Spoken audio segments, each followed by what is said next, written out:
Recording started. Thank you. Okay. Thank you very much for everybody who have given their time today afternoon. I really appreciate it. And on behalf of Durgabari EB, we welcome you all for the first inaugural DTalks.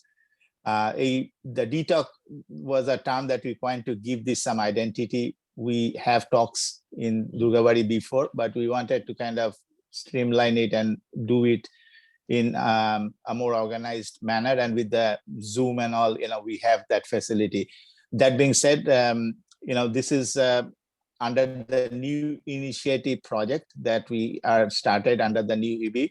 In the forthcoming weeks and months, you will see us reaching out and requesting you to participate on this virtual stage and share and learn multiple topics of interest. It will be an interactive session, and we want your feedbacks all the time, on topics that interest you. Through this learn and share, the ultimate intent is to build a support group and listening platform among the community. So we have a place to come and then, share our experiences and things like that. As you will find, we will share some snippets, some video, AV clips like Joydeep was telling. And some of these are all publicly available, and we will do our due diligence, curate it for you. And at the end of the session, we will send the URLs and content as applicable, so you can take it from there. Maybe you like something and you can do your own research and maybe use it in your life. That's the main goal. What you can take away from some of this session. You may be not, doing this sitting at your home with your own initiative. So there is like where we kind of come in. We start off today on the topic of stress management, a truly relevant topic considering that, we have gone through this last year, a lot of uncertainties. We had religious and other types of discussions that happened in Durgabari in the past, as you know. But with the advent of the virtual Zoom type session, and people's familiarity with it now, we will have a great more opportunity for people to participate. That is our hope. We also will put these recordings in the Durgabari YouTube channel for future viewing. In case if anybody missed it, please let people know that. We want you to engage with us and tell us what type of topic interests you. আজকে সকালবেলাতেই আমরা একটা mail পেয়েছি মিনাল মামা থেকে. He told us that, with the current winter storm, why don't we do a program on how to take care of plumbing problems in your house? Just an example. So if you have any ideas which is relevant and, to the point, please email us. We have created an email. Make a note. It's very simple. DTalks, DTalks @durgabari.org. That comes to some of us in the EB who are initiating this. I also want to take this opportunity and talk for a moment on the new initiative committee agenda. A lot of time, the office bearers in EB, they are very busy with the daily activities and maintenance, like doing the Nitya Pujo, running the temple, making sure the maintenance is done so that the temple runs smoothly, right? But we also want to think outside the box and see what some of the projects or initiatives we can do that can leave a legacy, right? And we can look back and say that we have achieved this during these last 2 years or whatnot. That's where, the EB gave me responsibility to find these kind of projects and execute. I had a little bit of experience, in running EB. Now, I wanted to spend my time in doing this kind of work, and I'm excited about it.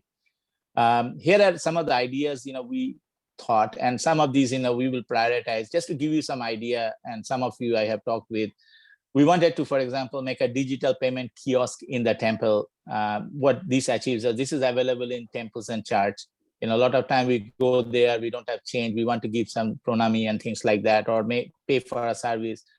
We wanted to have something that we'll set up so that, using an iPad or something, you can make those kind of payments there. Just, more digitizing and putting technology, which is an area that I have worked, so I kind of know how to do that. We also plan to have a project, for example, to create an iPhone and Android app, which I have told in the GBM, which can seamlessly communicate with members. On the Pujo days, this can mean that you can get a pop-up when Anjali is starting, or the food is being given, or programs are starting in auditorium. We can use the app to see the streaming videos. People can use this for online registration. We already put this in the budget, and we got it approved from GBM. Now it's a time for getting execution of this project. So we'll look into this. Not exactly directly in the initiative, but there are a lot of discussions going on how to. Last year we did digital streaming, as you know. So Shibi Nirmalo, they are looking into these kind of things. So these are the kind of things that will be permanently there in Durgabari, and they are leading that. And also we are planning to do something like, we had the glimpses of the past and very successful thing that we did last year.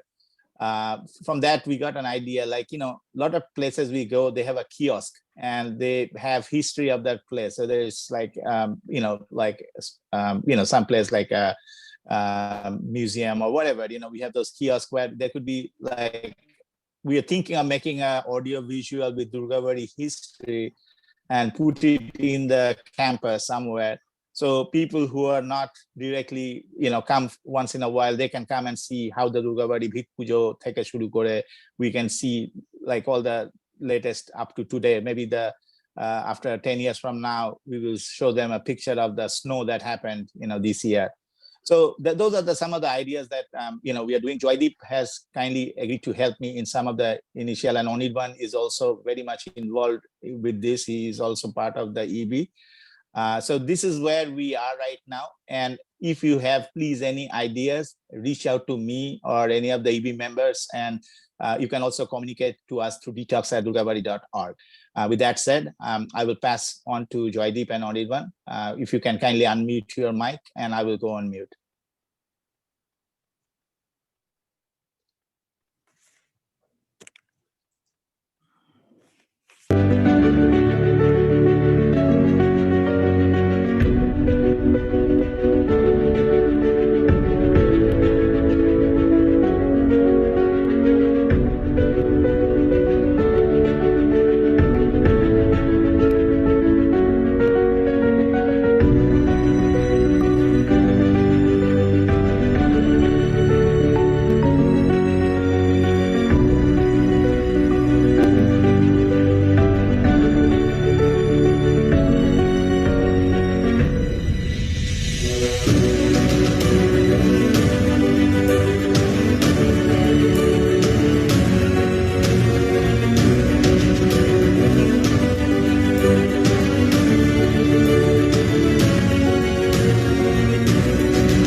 Hello, everybody. This is Joydeep, and thanks, Abhijit, for this kind introduction.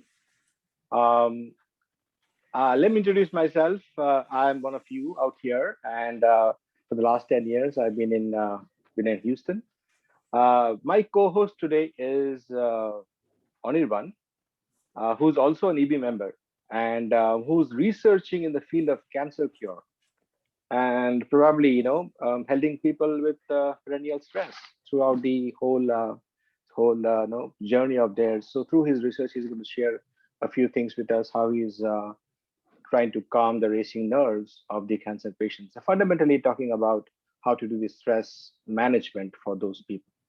So anyways, Detox is fundamentally an awareness plus session, which means, I mean, we cannot give you everything out here, but we will make you aware of certain things like stress management here. And today we're going to talk about something called anticipatory stress.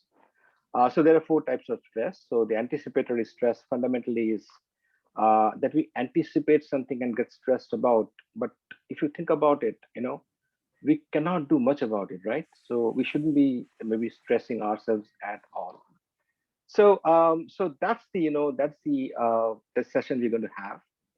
A couple of things, housekeeping, obviously your cell phones, please keep them away, and do whatever is required for that. And then we will be having a kickoff video as you just saw it. and then we're going to move on to the a few AV clippings out here, and fundamentally come on to a particular virtual session. So that's the whole plan. First session, so very excited, but please bear with us. There'll be some technical glitches. I'm pretty sure about it. And but without further ado, let's start. They're among the world's most spectacular and scariest places. And imagine conquering them all like this. I've managed to confront my fears, to take those fears and push them to the peripheries. The peripheries of the Earth, Everest, Denali, the Himalayas. How would you define what it is you're seeking? I think I'm seeking universal human experience. Born with a rare eye disease, Eric Weinmayer's vision eroded as a child, and by the age of 13, he was completely blind. I felt like I was in this prison and I didn't know how to get out of it. He quickly found his way out by tackling the improbable. I joined the wrestling team. Wrestling was empowering, and by senior year, he was team captain and headed to the Junior Olympics. What Eric didn't see couldn't hold him back. And then he heard of a blind climbing expedition. And I thought, that sounds so stupid. Who would ever take a blind kid rock climbing? So I signed up. Pretty soon, he was hooked. There was a puzzle that I could discover in the rock, and I had to discover that with my hands and my feet, not with my eyes. His climbs became increasingly ambitious. We tried 3 mountains, Long's Peak, Rainier, Humphreys Peak. We didn't summit at any of them, but then we went to Denali. 1995, we summited. Eric set his goal on the world's highest peak, Everest. It was like, embarking on this incredible journey of discovery. He coupled safety with a fierce determination, and in 2001, incredibly, Eric Weinmayer became the only blind person to reach the summit of Mount Everest. I remember counting my breaths and listening to the sound of space around me.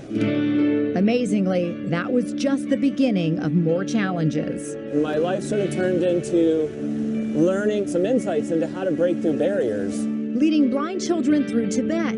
Over the Andes, Eric carefully negotiated risk. And he hit another extraordinary milestone 7 years after Everest, completing the 7 summits, the highest mountains on every continent. The outdoors is the greatest laboratory I think we have on Earth.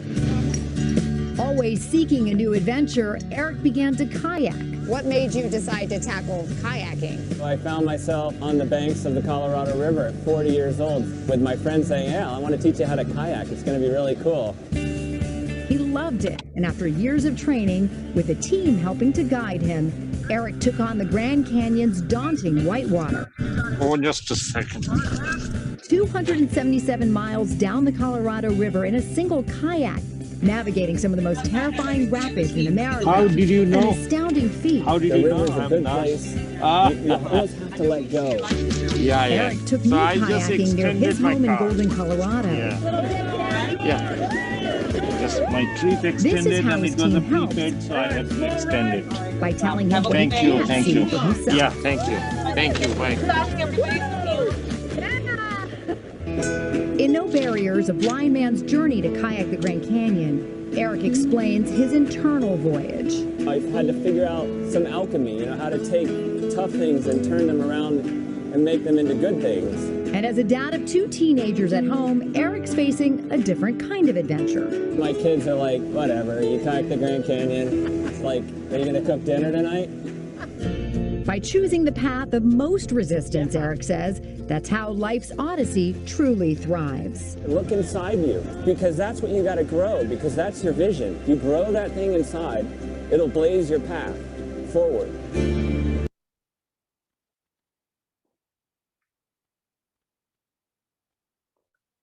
Okay, couple of housekeeping things. Please mute your phones. I heard some talks in between. That will be a little distracting. So anyways, guys, thanks a lot for listening to this. You heard Eric Weinmeier. In fact, I had the fortune to meet him in person, and he's blind. And he has climbed 7 peaks in the entire world, all the 7. So, I mean, what he said was about turning a blind side to the negative anticipation and achieve a no fear attitude. That's what he really mentioned. So, think about it.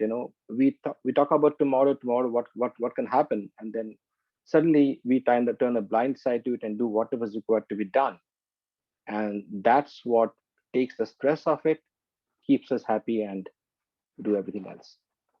But how is it achievable?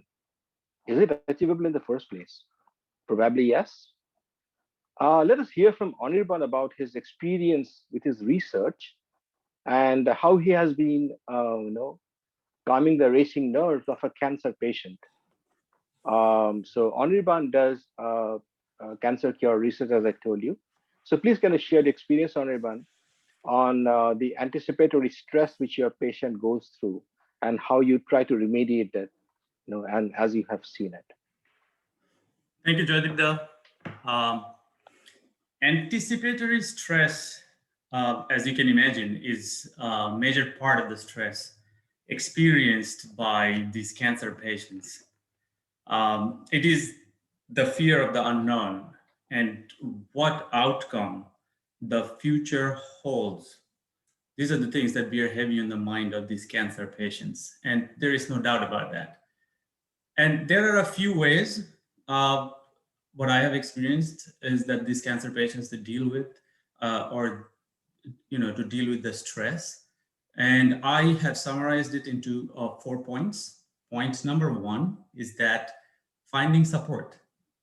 So a very big part is finding support. When these patients, they learn that they have fellow warriors, they're fighting the same battle and they're not alone. That is it has some sort of positive effect and some sort of comforting effect. And it's the success stories from the fellow warriors that also has a very big positive effect to help with the stress. Also, number 2 is that the stress of information or disinformation, however you put it, because in this day and age, there's so much information out there, and it is very difficult to figure out what is information and what is disinformation. So I think once they get to understand the proper information and understand how to progress with their disease management and what are their treatment options, and they can make an informed decision with their doctors, that relieves their stress to a certain extent. It is knowing what they can do to make their conditions better. Number 3, I would like to say, is physical activities such as yoga and Tai Chi. They also play a very big part in anxiety and stress management. MD Anderson Cancer Center, they are currently doing a clinical trial where they're trying to see if they can introduce yoga therapy, to manage anxiety and stress in the cancer patients while they're going chemotherapy and radiation therapy. And number 4, which is last but not the least, is that there is a religious aspect in dealing with the stress related with cancer. A lot of patients find comfort in the fact that the Almighty is in charge, and the Almighty Lord has the best outcome in their mind, in his mind, and nothing can supersede that. So these are the few things that I can say about stress management in cancer patients. Thank you, Anirban. And a few things popped up. I didn't want to disturb the flow. First of all, the screen is supposed to stay, like this. What you see right here, that's how we had planned it. And number 2, Parthoda, there was nothing shared on screen what Anirban was talking about. So it was kind of, he was just on his kind of voiceover for to share his experience. Madhumita, this particular thing was planned accordingly, so we are not going to remove this, but what we will do is going forward, what's going to happen is we will not need this pause, so we can move ahead. I think I have covered all the questions. And just so that you're listening, I would give you a pop quiz next. It's a 45 seconds pop quiz. Please, see, I'm sure you heard Eric talk about whatever he's spoken about. You'll be able to answer that if you have heard about it. But if you haven't, or if you miss it out, then we will be doing a quick Q&A session immediately after that. And then we will move on to what Anirban just mentioned about yoga. And actually, you will find Swami Sarvapriyananda talk about a particular practice of yoga. In fact, this session was given by him in IIT Kanpur, and I just took a kind of a snippet of it for your use out here, and then we're gonna send you the entire URL later. So anyway, without further ado, a quick pop quiz for all of you.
So did you guys get the answers? Well, the answers are on your screen right now. So he said he overcame the fear. He wanted to seek a universal human experience. What he didn't see couldn't push him back. And finally, he wanted to turn in the bad things into good things. So that's what he kind of mentioned.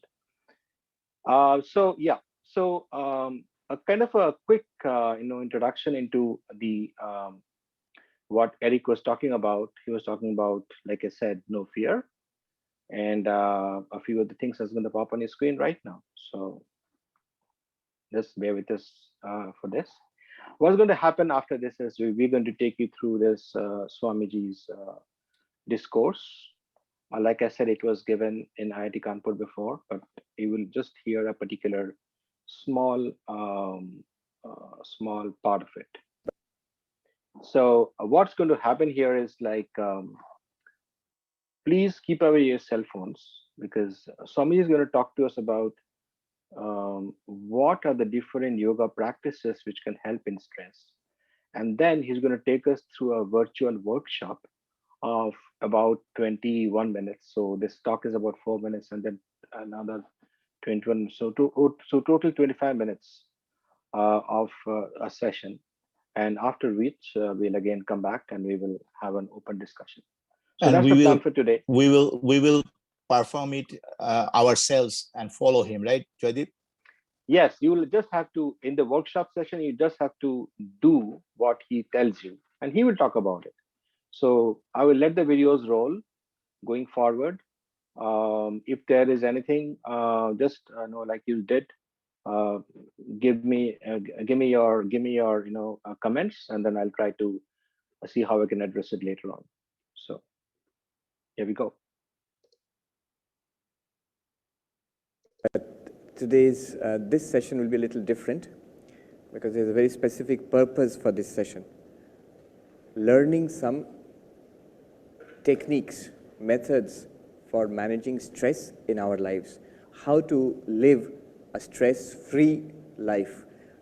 Those who studied this subject, they will immediately say, you have made a technical error here, because stress is part of living. So there is a certain amount of stress which is in fact optimum for living. The idea is not stress-free completely, but stress-managed life, where stress does not become negative. What we will do now is learn a couple of techniques. These techniques come out of our rich spiritual heritage. For thousands of years in this country, diverse religious traditions, not only within Hinduism, but also Buddhism, Jainism, various religious traditions, they have developed many techniques, many, I would say, methodologies, which can be used for stress management. Remember, these methodologies or techniques were not meant as methods for stress management. They were meant as methods for God realization, moksha, nirvana, whatever you call it. But it's interesting to note that we can use them just as easily for managing stress, for leading a peaceful and fulfilling life. What am I talking about?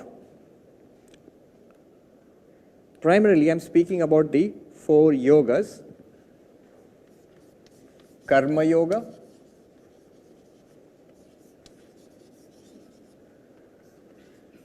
Bhakti Yoga,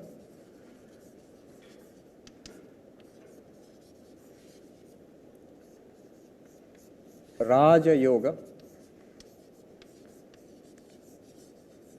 other name would be Dhyana here, meditation, and Jnana Yoga,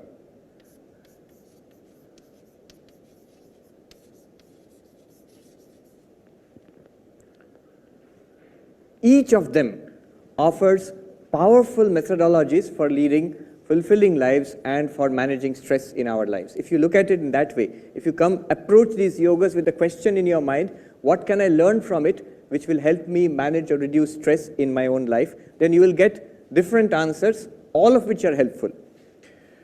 What I will do in this session, we have maybe 50 minutes or so to go, and in this session what I will do is, I will concentrate on 2 approaches, 2 techniques. One technique drawn from this area, the path of meditation, and the second one from the path of knowledge. 2 different techniques. They are very different. When we go through them, you will see they are very different. And I will take you through a practice of each technique. I will not just give you some theory, but I'll actually take you through a practice of each technique. And both techniques can be learned, both can be combined also. There is nothing exclusive about it, but they are different. You have to keep it in mind. Meditation, the path of meditation. The other one is the path of knowledge. First, the path of meditation. The path of meditation, according to Patanjali Yoga Sutra, the idea is to calm the mind. Remember, the goal is always God realization or Atmagyan, whatever you call it. The goal is that. The goal is never stress management. Patanjali never wrote it for corporate executives. I mean, he designed it for people who wanted to get spiritual realization. But it can be used. Basic idea of Dhyana Yoga is, by calming the mind, the reality beyond the mind is experienced. By calming the mind, the reality which you are beyond the mind is experienced. The sutra is Chitta Vritti Nirodha. Yoga is Chitta Vritti Nirodha. Calming, the cessation of the modifications of the mind is yoga. What happens? If the mind is calm, what happens? What good it is if to sit quietly? Patanjali says, Tada drashtu swarupe avasthanam. The drashta, the real self, what you are really, is perceived or experienced at that state. In that state when the mind is very calm. Swami Vivekananda gives the example of a lake. When the lake is very calm, no waves, and the water is very clear. 2 conditions. The water must be very clear, and there should not be any waves in that lake. Then the bottom of the lake is seen clearly. Swami Vivekananda gives this example in his book, Raja Yoga. In the same way, when the mind is, number 1, pure, the water must be clear, not muddy. And second, the mind is calm. No, not breaking into waves. When the mind is very calm and when the mind is very pure, we as we are, the Atman, shines forth in that state. Otherwise, what happens? Patanjali says, Vritti sarupyam itaratra. As the mind goes into waves, anger, lust, greed, desire, the drashta behind the mind becomes identified with those vrittis. And so, I am this person who is angry. That becomes our reality. I am not the drashta of the mind anymore. I am identified with the mind. That's what happens. Anyhow, this is the basic principle of yoga. meditation, calming the mind to see the reality beyond the mind. Now, you can easily see this can be modified for stress management, because any technique of calming the mind is immediately useful for stress management. Any technique which calms the mind is immediately useful for stress management. I shall take you through one technique. This technique is called Yoga Nidra. You are actually not going to fall asleep, so be careful. I'm not going to ask you to fall asleep. Yoga Nidra. Yeah, that's another thing you need to do. Switch off all the mobiles, because especially for this, in a lecture, it's not such a problem, but what we are going to go through now, there just cannot be any disturbance. There just cannot be any disturbance. It will spoil the whole thing. So please switch off your mobiles and free yourself. If you have got bags and stuff, just put it on the next seat or on the bottom, so you can sit freely. Yoga Nidra is a long process. The normal process takes around 45 minutes to 1 hour. I shall give you just a taste of it. Just a taste of it. If you have not done it earlier, if you have never done it earlier, you will be amazed how easily you can attain to a deep level of relaxation within such a short period. I mean, if you have not done it earlier, I can guarantee you would have never experienced such relaxation in your life, what you're going to see now. All right. This is basically a technique of body-mind relaxation. And by the way, let me tell you, there's nothing mysterious about it. It has been investigated later on by Harvard psychologists, and now it is a well-known phenomenon. How it works, what is there in our physiology which makes this relaxation possible? Now it is well known. There is something called Benson's relaxation response.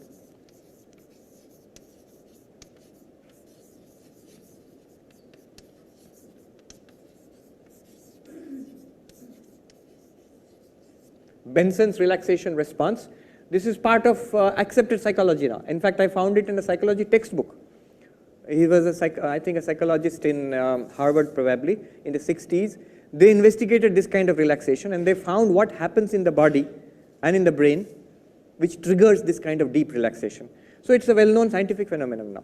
Of course, 2,500 years before Professor Benson, Patanjali discovered this, and the yogis knew about it, and they have been applying it. I learned it long ago from a Swami of the Bihar School of Yoga, Munger. One Swami taught it to me when I was, I think, in class 11. So very nice. But what I'm going to give you is the curtailed form, the edited form, shortened form. All right. You just have to follow me. What you have to do is, I will speak to you, you listen to me and do whatever I tell you. You need to sit straight. Not rigid. You can use the back of the seat for support, no problem. Don't be rigid, be relaxed, but don't droop. Just be relaxed. You can put your hands on the support, you can put your hands on the lap, whatever. During the exercise, which we will go through, don't be rigid. You know, you will feel like maybe scratching something will be itching, or something, you feel like coughing or sneezing. Don't withhold it by force. If you feel like it, do it. You want to clear your throat, do it, no problem. Just try to be as still as possible. Unnecessarily don't move around or make sounds or anything. If something comes from within, you can do it, no problem. Don't be too rigid. Right.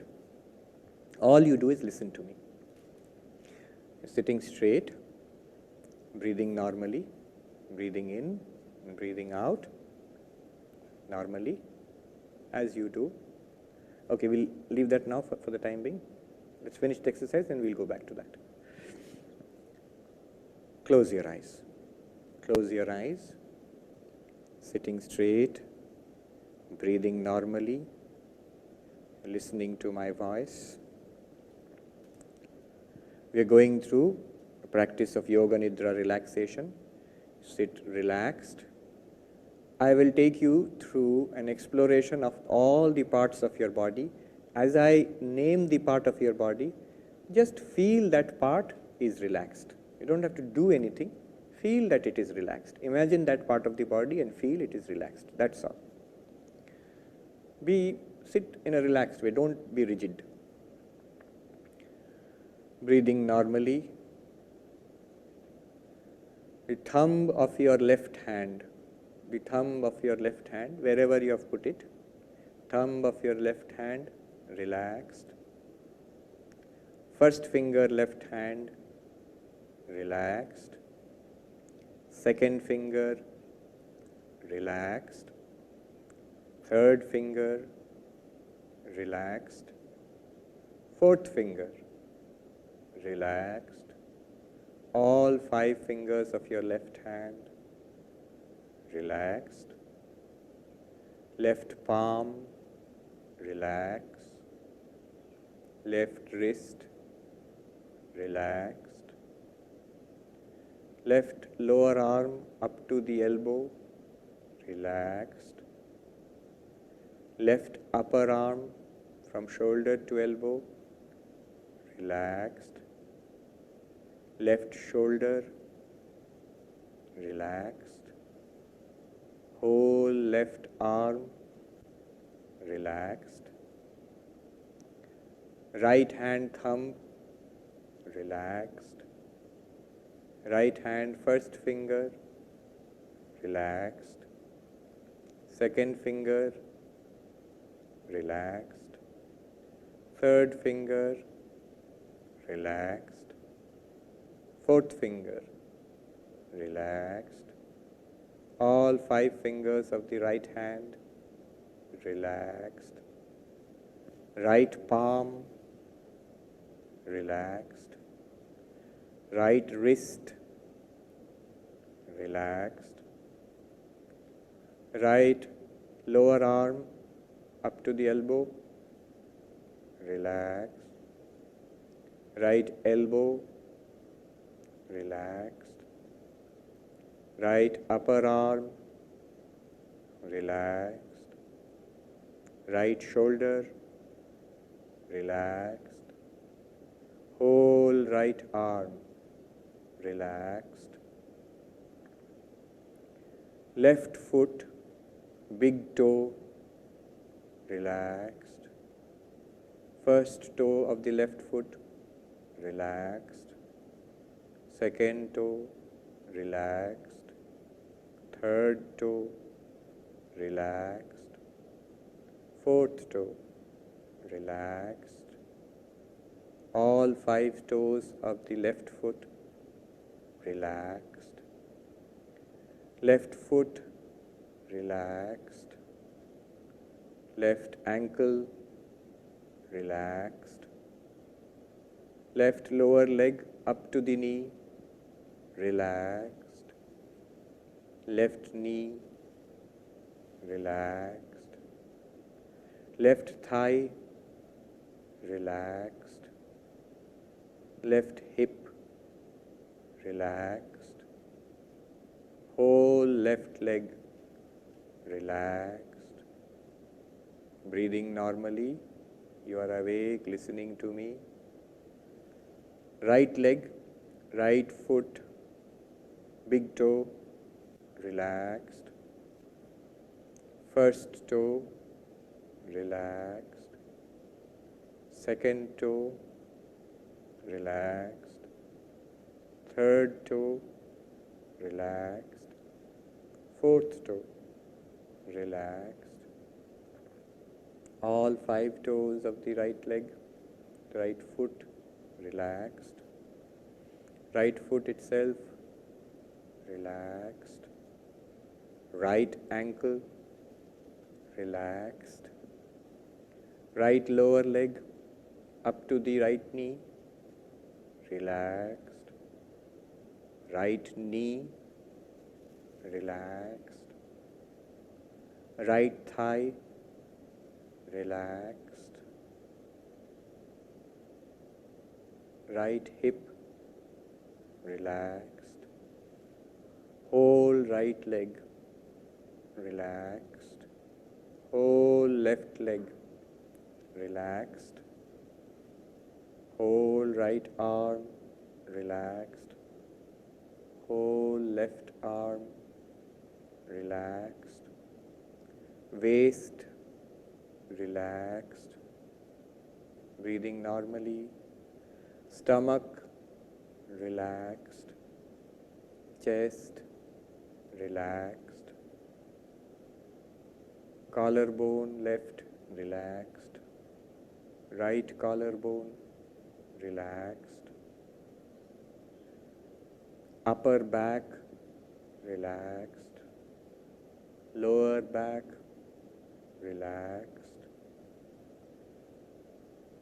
Come to the face now, forehead relaxed, right eyebrow relaxed, left eyebrow relaxed, right eyelid relaxed, left eyelid relaxed, right eyeball relaxed, left eyeball relaxed, right nostril relaxed, left nostril relaxed, whole nose relaxed, upper lip relaxed, lower lip relaxed, tongue in your mouth relaxed, lower jaw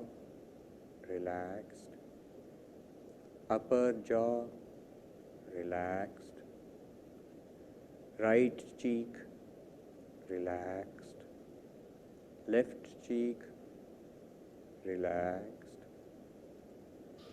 right ear relaxed, left ear relaxed, back of your neck relaxed, front of your neck relaxed, whole head relaxed, whole upper body relaxed, whole lower body relaxed, whole body relaxed. Breathing normally. You are listening to my voice, very relaxed, normal. Listening to my voice, whole body relaxed. Breathing normally. Breathing normally. Listen to the sounds. Body is relaxed, breathing normally. Listen to the sounds in this room, my voice, other sounds.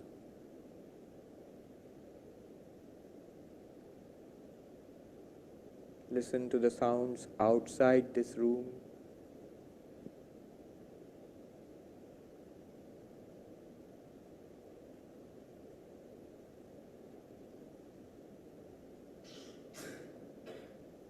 Listen to the sounds inside and outside this room. Relaxed.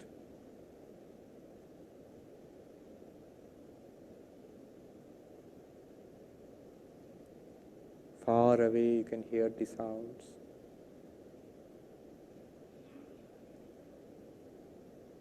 Breathing normally. Imagine you are walking through a garden, blue sky above, plants all around, beautiful flowers, the grass beneath your feet. You come to a staircase. In front of you, below you is the beach, and in front is a vast ocean. Nobody is around, you are alone. You descend the staircase, you are walking down step by step. You come down to the bottom step, you can feel the sand beneath your feet, breathing normally. You walk forward and sit on the beach. You can see the ocean in front of you. You can hear the sounds of the waves. There is nobody around, in front or around you or behind you. Nobody. Sitting alone. Breathing normally. sky above you, the ocean in front of you.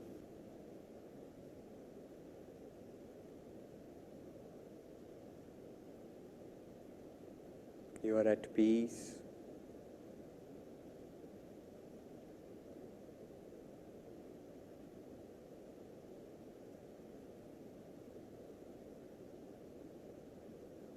Breathing normally, you are awake, listening to my voice, sitting and watching the ocean, at peace,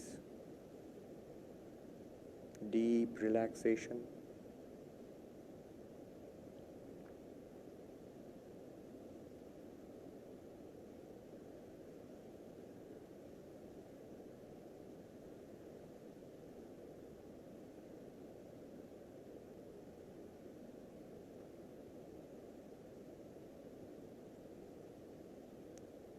Breathing normally, you slowly get up and walk towards the stairs again.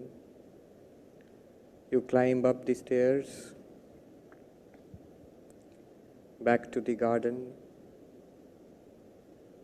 Now you are back again in this campus. You are sitting on the chair in this lecture hall, breathing normally, relaxed. You can feel the chair beneath you, the ground beneath your feet, and breathing normally. I will chant Om 3 times. After the third time, you will slowly open your eyes and look at your lap. Don't look up. 3 times Om I will chant. Then you can open your eyes. You are back in this lecture hall. Breathing normally, relaxed.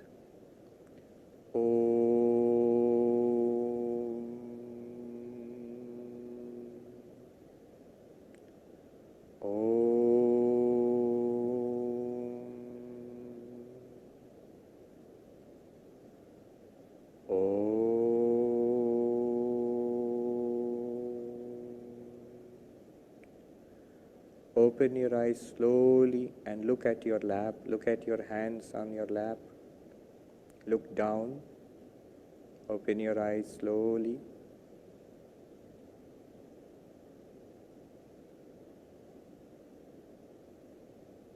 Now you can look up slowly.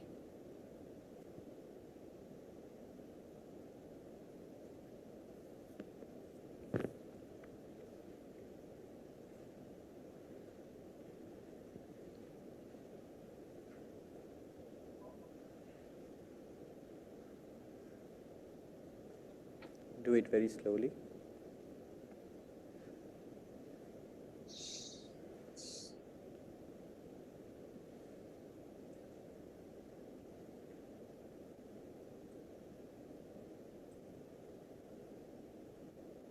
So that is Yoga Nidra, a relaxation of the body and mind and the breath, of course, breathing also. What you saw here is just 1/3. It should be done for 45 minutes and it should be done in Shavasana, not like this. That is the proper Yoga Nidra. Nowadays you can Google it on the net and you can find out. There are lots of things which have been written. Research has been done on it, on the benefits for hypertension and blood pressure and all that. So much research has been done in a proper medical colleges also. You can check it out on the net. And the basic principle behind it, the relaxation which you feel, the principle behind it is this Benson's relaxation response.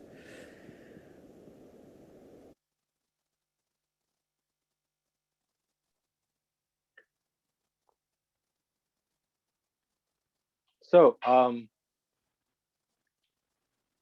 we are back. So fundamentally, we got 5 minutes left to go on the top of the hour. But if you had something to share with us, please do. In chat, right now, you can unmute your mics. You can come on the video as well. So we are all here to listen. Again, this is a listening platform for all of us. And we would look forward to serving you going forward. So.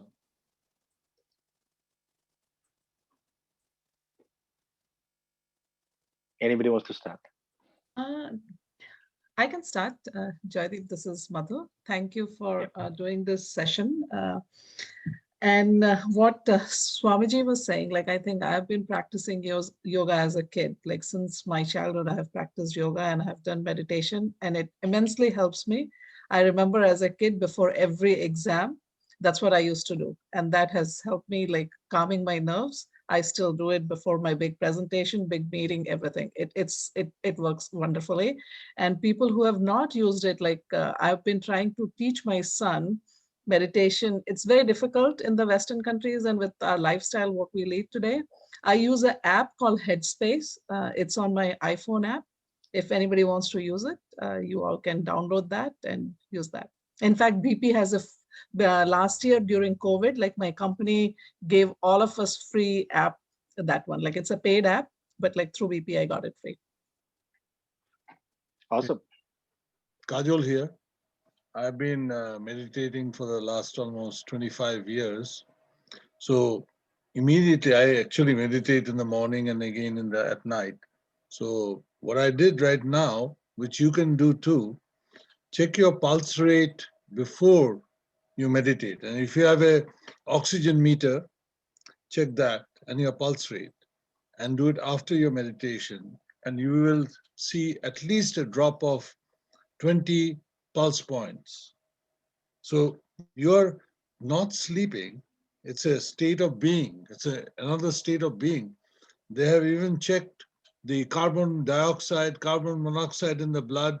That's what Swamiji was talking about. And the whole level of all these things change. The oxygen intake goes up, CO2 goes down. So there's a whole bunch of change, which is why meditation is now seen as a state of being, just like sleep or alertness or awakeness. So it's a wonderful thing. That's all I have to say. And wonderful that you are sharing this with other people. In these days of stress where we live, this is one of the greatest medicine you can have. Thank you. Thank you, Kajalda. Anybody else? Share? Go ahead, Pat. Go ahead. Fantastic. I have done some things here, but one of the things which I really loved it is that there was no magic to it.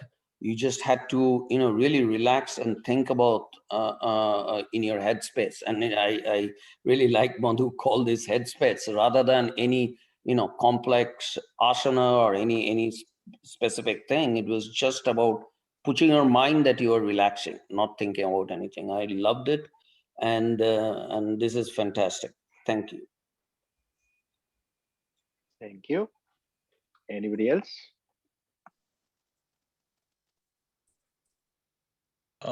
I just want to mention one thing.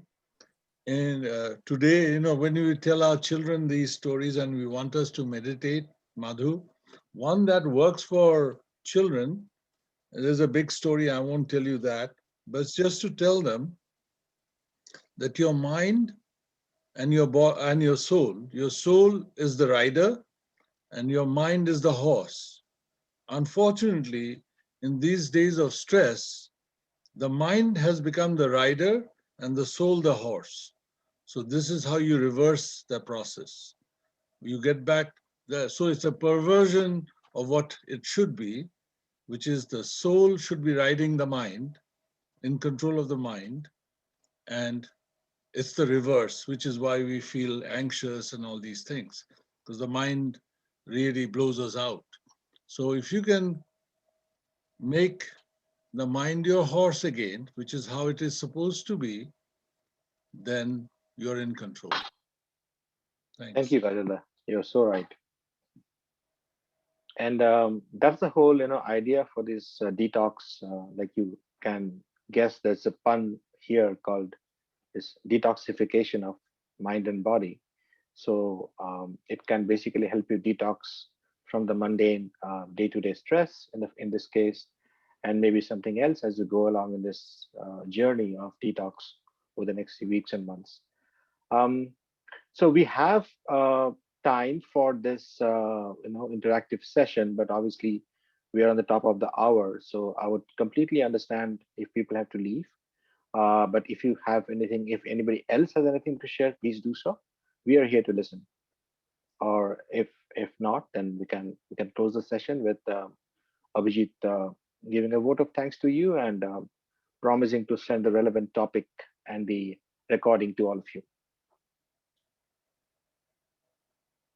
Hello. Yeah, we are here. This is Mrinal da. Mrinal Mama, bolo. আমি একটু share করতে চাই, not very long. I have been doing my meditation for last 44-45 years. So I have, and I'm practicing the, and I have the one is called the transcendental meditation, which I learned from the Mahesh Yogi about 44-45 years ago. I was in Japan for my project all by myself, and it was a very stressful project. And one of these days, I was feeling very uncomfortable in the night because it was a very stressful work for me. And then I had to go in Japan, in Tokyo. There's nobody there. Family was there, and I had to go to the doctor. And doctor said, "You have developing the hypertension and blood pressure." So he gave me medicine, but that did not give me my dizziness. So what I did actually, at that time, I saw there is a session by Mahesh Yogi in Tokyo, and I attended that. One of these attended days. And I took lesson for 3-4 days, 3-4 lessons like that. And then I had to leave and I came back. But since then I have been meditating. I don't think I have missed my meditation of 40 minutes in my time, maybe not even 1 or 2% of the whole time that I have been doing it. So it is a practice that I have done for last 45 years, and I can tell what I have achieved. And one thing I have found from the transcendental meditation, which I like to share with you, it is in my, I'm sitting in my study room, and the transcendental meditations, Mahesh Yogi's lessons is right there. And also the outcome of the meditation, there are few things that have achieved it, which I like to share with you, with everybody. It is what, if you think by doing the meditation and all these things, and at the same time, if you think positively, sound becomes music. It is a feeling. Movement becomes dance. Smile becomes laughter. Mind becomes meditation, and life becomes a celebration, which I have been doing it, and I'm following it, and I'm enjoying it. Thank you for listening to me. That is my first-hand experience of practicing the meditation. Thanks, everybody. I am 82 years old. I'm still going strong. I'm not going to stop. But amazing. You're our inspiration. Mrinal, we're right behind you. I'm right behind you. No, you are much younger than me. I'm still 75. By college. I'm 75, so I'm not exactly. By the way, guys, I'm going to Manas Sarovar this fall. Anybody wants to come? And next winter, I'm going to Antarctica. Anybody wants to come? Please join. Awesome. So anybody else wants to share anything? Also, another question, other than the specifics of the topic, if you guys have any suggestion for this kind of talk, like, we chose the stress management, Joydeep has some experience, but these kind of topics, the relevancy and any other comments related to when we choose topics, we would need your guidance here. And, if not today, please email us, whatnot, but we look forward. So the site to write to again is DTalks. Yeah, DTalks, DTalks @durgabari.org, which is our website. Right. So just DTalks at. Right. Got it. Thanks. Many thanks. And please, Tomra, we had about 28 people at the peak. We were looking at 30, that was our number, and we plan to slowly improve that by, say, 5-10 people. And if you can reach out, and we will send the video link, maybe people can actually see at their convenience, and maybe they like it and they can join, so please help us, without participation, that's the main key thing. And we wanted to achieve that, and we will continue to work hard on that, so. Partho Chatterjee, thanks for inviting me. I got your invitation. You're always up to it. Thank you very much, Partho. Thank you. You're welcome. Thank you. All right. So the listening platform stays here. Please let us know. What do you think? One thing we can tell about the next session, which already been mentioned about the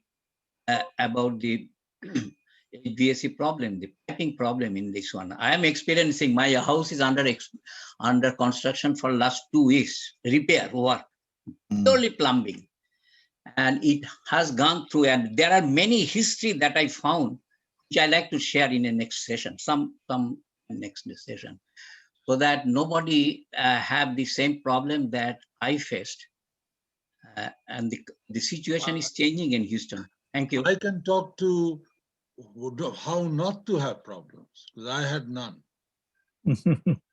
I was lucky about the electricity because we happen to have the largest water treatment plant right near me on the same grid. So we got lucky. But as far as the water problems you guys had, or plant problems, I can add to it because I had none. Thank you. Thank you. Amy, you want to share something? Amy, still there? Probably stepped out. Amy has an incredible story. She has always reached out to Houston Durgabari. She's a very successful lawyer from LA, and I won't share her story, but so great to see her here, and wish her all the best. And may Ma Durga bless you, Amy. Thank you. All right. So do we close it? Yeah, I want one quick question before for like some of the people here. Do you guys think that so far we have promoted it mainly to Durgabari audience, right? But I'm just thinking, these kind of learning lessons in life, it can be learned from anybody, right? So depending on the participations and all, do you think maybe we can see 1 or 2 more sessions, and then we can reach out? We have wider audiences and groups and whatnot. Just a thought process. I mean, maybe you guys can give us some thoughts related to that later on. But I'm just thinking it can give us a little bit wider perspective in life, and people's experience can be referenced and that kind of a thing, so Joydeep, let's go ahead. Well, Tagore Society, if I remember way back when, Tagore Society was under the auspices of the Puja Committee and Durgabari, and still is associated. Tagore Society also used to participate in ICC, and I used to be the representative for Tagore Society and ICC. This is many years back. I'm talking about the 70s and 80s. So is there a sense in reaching out that way? Okay, all right, very good. But Abhijit, the question was reaching out to beyond Houston Delivery members. Absolutely. We have posted it right now on different groups outside. So, friends of Okay.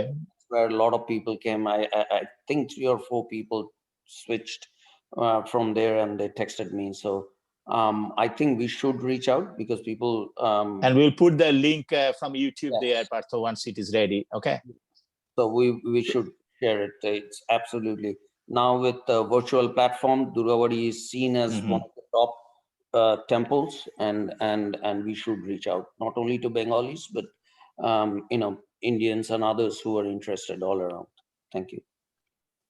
So Abhijit, this is Nirmala. Yeah, Hi, we can do some experiment like 2-3 after 2-3 sessions. Definitely, as Pastor said, we are connected with Greater Indian community, so we can reach out to the Greater Indian public. I mean, it's very easy for us now. We already have the connection, so we can certainly do that. That's great. Actually, আমরা কয়েকজনের সঙ্গে Partha actually, we will have some speakers from time to time.